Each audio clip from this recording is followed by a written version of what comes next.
So when you say something like, "Oh, Candace Owens, we don't want you in our culture. You don't understand black culture." I have to keep reminding you that I don't want to be a part of this culture. I want to go backward. I challenge Black Americans to wake up to your true history, because your quarrel is not with white men. Okay? Wake up to who publishes these books and keeps us warring with one another. Christians versus Christians, right? Christians versus Muslims.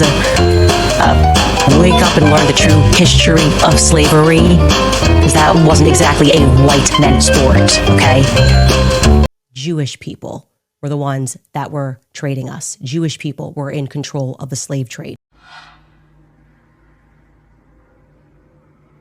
Boy, if you don't... Jewish people were the ones that were trading us. Jewish people were in control of the slave.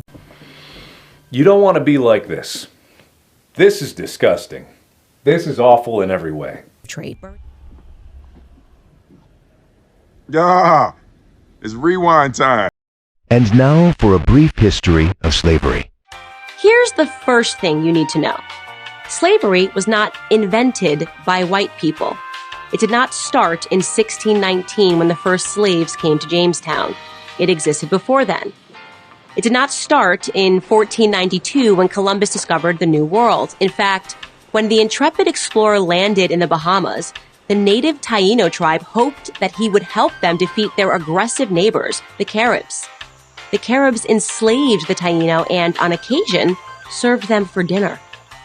Slavery existed in Africa, Asia, and the Middle East. The word slave actually comes from the Slavs of Eastern Europe. Millions of them, all white by the way, were captured and enslaved by Muslims in the 9th century and later by the Ottoman Turks. Slavery existed when the Roman Empire controlled the Mediterranean and most of Europe from the 1st through the 5th centuries. Slavery existed when Alexander the Great conquered Persia in the 4th century BC. It was so common that Aristotle simply considered it natural.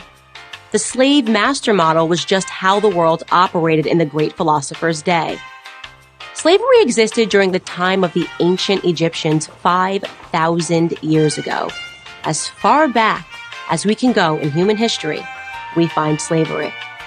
As renowned historian John Steele Gordon notes from time immemorial, slaves were a major item of commerce. As much as a third of the population of the ancient world was enslaved. Here's the second thing you need to know. White people were the first to formally put an end to slavery. In 1833, Britain was the first country in the history of the world to pass a Slavery Abolition Act. They were quickly followed by France, who in 1848 abolished slavery in her many colonies. Then, of course, came the 13th Amendment in the United States Constitution. After centuries of human slavery, white men led the world in putting an end to the abhorrent practice. That includes the 300,000 Union soldiers, overwhelmingly white, who died during the Civil War.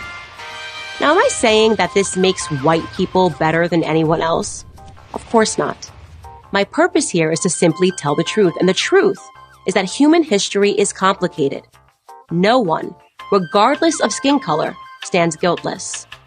Yet today we are never told to consider the murderous Persian Empire or the cannibalism of indigenous tribes of North and South America or the heinous actions under the imperialistic Muslim, Chinese, Mongol, or Japanese empires, to name just a few.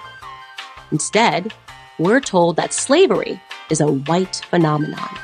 And like all persistent lies, this lie spawns a bunch of other lies. On social media, I come across extraordinary depictions about how Africans lived like pharaohs before Europeans came and laid waste to their paradise. I wish any of this were true, but it's not. It's a fantasy. The truth is that Africans were sold into slavery by other Black Africans. Say that again? Jewish people were the ones that were trading us. Jewish people were in control of the slave. The truth is that Africans were sold into slavery by other Black Africans, and in many cases, sold for items as trivial as gin and mirrors. Whites didn't go into the interior and round up the natives. They waited on the coast for their black partners to bring them black bodies. The stark reality is that our lives had very little value to our ancestors. Here's the third thing you need to know.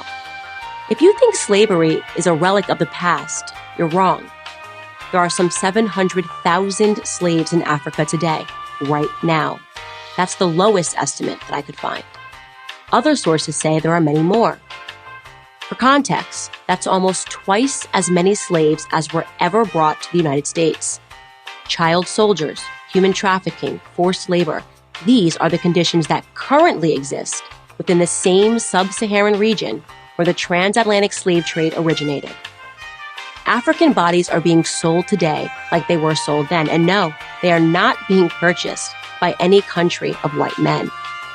In fact, slavery, by any traditional definition, is exclusively practiced today within non-white countries. Jewish people were the ones that were trading us. Jewish people were in control of the slave. But we hear almost nothing about that. Just like we hear nothing about how slavery was universal until good people in Europe and America ended it 2 centuries ago. Why? Because our so-called leaders, black and white, wouldn't profit from it. Black victimhood is nothing if not profitable. It elects politicians and funds racial grievance groups. And if Black Americans began to view themselves as partners in the American dream, if we embraced the patriotic spirit that holds all men are created equal, the patriotic spirit that is our real heritage, then the race hustlers would soon be out of business. And who wants that? I think all of us need to wake up to this because it's making me Absolutely sick! that he is so bold. He dare sit near Charlie Kirk's chair, that he dare grace that stage, when Charlie Kirk knew exactly what Ben Shapiro was and will always be. So again, on your belly, Ben Shapiro.